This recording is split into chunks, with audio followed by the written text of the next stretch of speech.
feel like there are possibly, I don't know, 4 different types of empaths. 2, you can take that word empath and divide it into 2 categories first. Category 1 are people who feel energy. Category 2 are people who don't feel energy. Emotions are energy, frequencies, and some people can feel that. See, some people can even feel energy from like different dimensions. They can feel supernatural entities.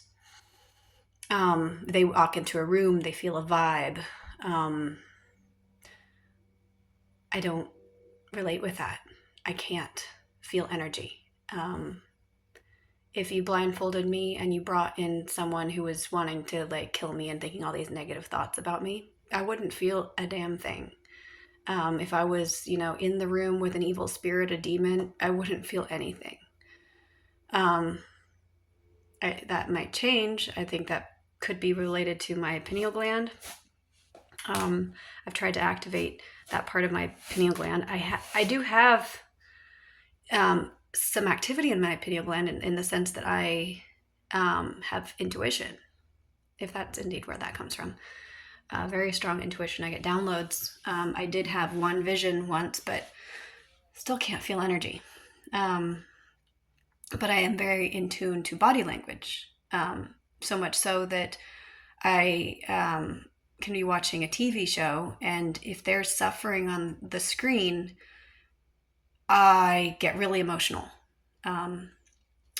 And if I see someone feeling an emotion on their body, their body language, their expression, and their voice, whatever, I project onto them my experience with that emotion, like whatever I have felt, and I'm like, oh, okay, I know what they're feeling because I've felt that. And so I can put myself in people's position really easily because I've experienced a lot of suffering. And that's a whole different skill. That's like emotional intelligence. But it is not the same as someone who can feel emotional energy. My ex-husband, he was very in tune. He was emotionally aware, high EQ. He isn't anymore. But Don is not. He can watch a movie where there's a whole lot of suffering, and because those people, the screen, he can't feel any energy coming through the screen. He's not affected for the most part. There are times where he might identify very strongly with a particular emotion, and then he does feel that emotion, but only if he's felt that specific emotion. I don't have to feel a specific emotion the same as someone on the screen. I just, as long as it's sadness, it's like, oh, I've felt sadness, so I know what that feels like. But so there's a lot less apparent empathy from him there, but he feels energy, and I don't feel energy. So those are 2 separate things. And then for those who can, for either one of those, if you read body language or you feel energy, that can either bring sympathy from you, or you're a sadist and you actually enjoy experiencing negative emotions and triggering negative emotions. So a narcissist can be someone who is an empath. They can feel energy, or they can have high emotional IQ, but because of their sadism, they enjoy triggering the negative. So we need more definitions. Don is not, like I said, Don is not a sadist. I don't even know what it is that causes someone to feel that every single emotion someone else feels in their presence is about them. I don't know what causes that. I just call that like being sensitive, or taking everything, like when I say a statement, it's just a truth statement. It's not a judgment or an opinion or an insult or whatever. It's just like, for instance, mentioning I like how a certain type of beard looks on a man.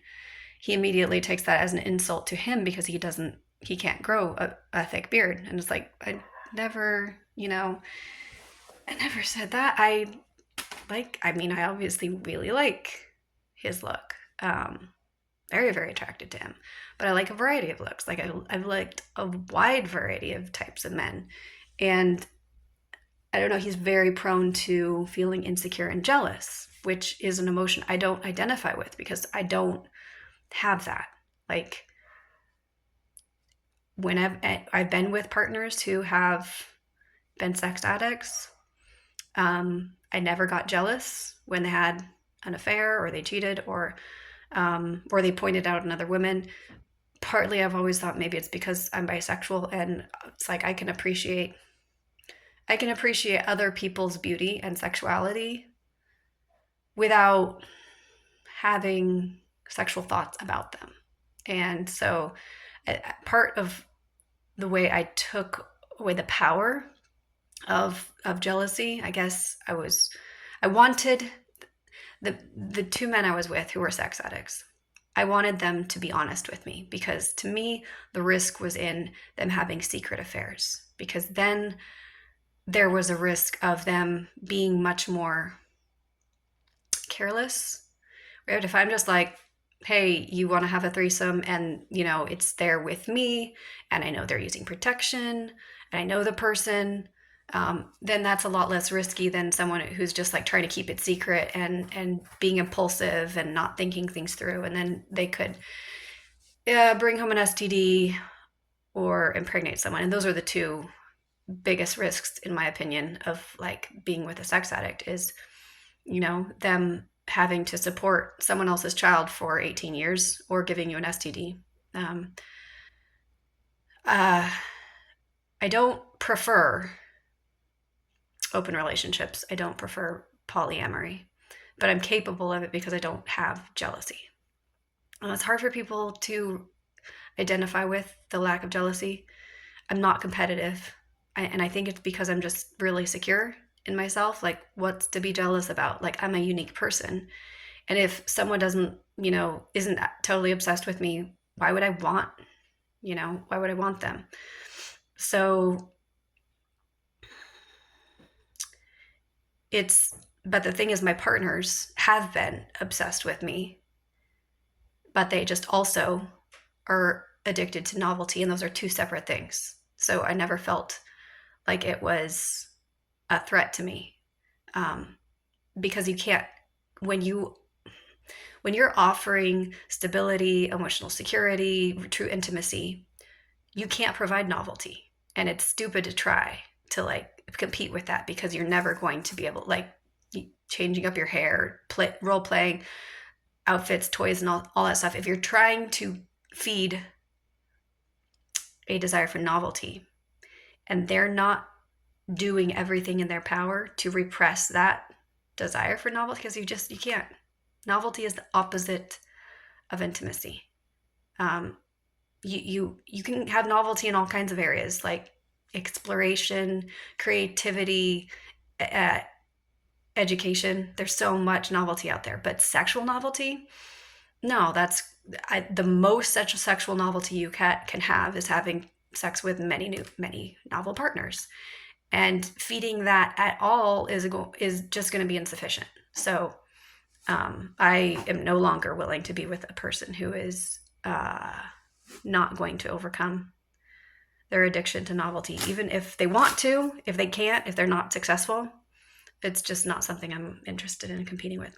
But that's one thing I really love about Don is he's the monogamous kind. He bonds with one person at a time. He has no interest in looking elsewhere. Whereas I have been able to shift my affection pretty quickly. But at this point, I feel pretty incapable. I mean, it's possible. I can imagine, I suppose, possibly being tempted by someone who was offering everything I was looking for. I don't know. I don't know what would happen until it happens. But anyway, I just wanted to clarify that. Yeah, Dawn being an empath in that he can feel emotions, but he falsely identifies what those emotions mean. Like everything is taken as an insult or an attack when it's not intended to be. Um, so yeah, that's a different dynamic that makes being an empath very harmful almost. And I think I'm not sure if all people with borderline have that, or if that's just something that is a unique additional dynamic that makes things difficult with on. But I think that if he stops having so much self-loathing, it must come from his self-loathing. And that's the theory about narcissism, is they have a very fragile ego because they actually hate themselves, and they have to kind of prop up this external, artificial, very fragile exterior ego, false front.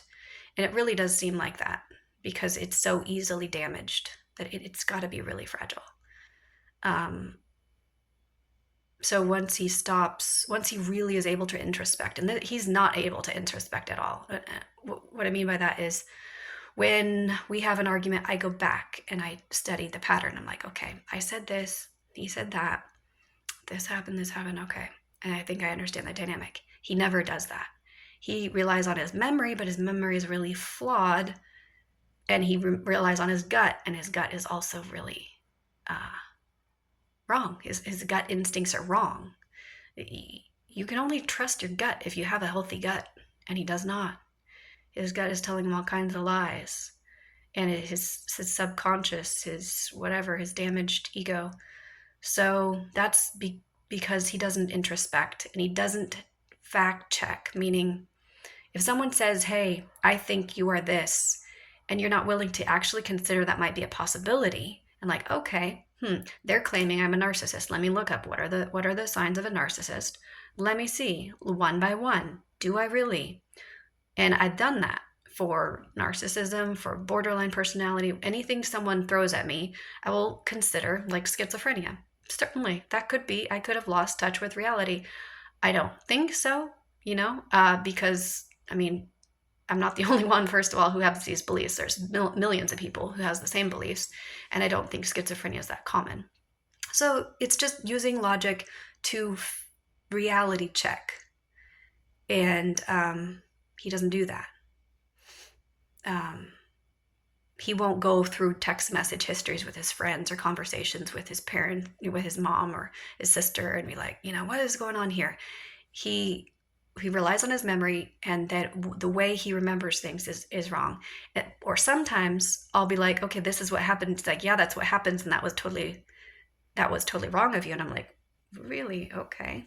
You have a very different perception of what is wrong. Like, for example, he thinks that if I reject his advice, I'm being controlling, which I'm like, no, actually, you're being controlling because you're getting mad and lashing out and attacking me because I won't accept your advice. That's, it's like this reversal. Whereas if I try to, encourage him to be healthier or whatever, I'm trying to control him. And I don't do it a lot, but occasionally I'll be like, I think that if you got some sleep, you'd think better. Or I think if you stopped drinking alcohol, you would, feel more accurate emotions. And those are really logical because it's based on science. I can give him a scientific study that says, if you don't get enough sleep, your judgment is going to be affected. If you're constantly drinking alcohol, your judgment's going to be affected. He rejects that. Like, oh, he his reality is that he doesn't need sleep and he can, drink alcohol all day and he's not affected. So he's in a delusion that doesn't match reality. He doesn't reality check. Whereas, I can be like, oh yeah, I'm very emotionally dysregulated right now. I need to take some supplements because I can tell my emotions are too sensitive. So that's the difference between, I think, someone who has narcissism or borderline and someone who's just mentally ill or has emotional mood swings or whatever, mood disorder, is this being very out of touch with reality and not willing to subject their delusions to external sources of objectivity. Another thing I meant to finish is just talking about how over the last 3 months, Dawn has been a mirror to me to help me be more aware of my emotional state, because I don't feel my emotions as much as he does, honestly. Like, I think I'm fine, and if I maybe looked in the mirror, or took a video or a picture of myself or recorded my voice, I would see that I wasn't. My voice changes. My voice gets deeper and more flat, and my eyes are, I guess, less kind. My face is less expressive. This happens when my serotonin goes down. It's not something I can control. And he is very in tune with that. And so he can tell me, he usually takes it, the wrong way, because he's taking it as like I'm angry at him. But, it's completely not related to him at all. But just having that mirror in front of me has helped me be more aware, so then I can do something about my emotional state. So over the last 3 months, I've considered that a really good exercise for me. But, I don't need to continue doing that for the rest of my life. Now that I have had a lot more practice over the last 3 months, getting my emotions under control. Meaning, if I have emotions that are so intense that I have to feel them, I isolate myself, I feel the emotions. As soon as I can let them go, I do. Sometimes they don't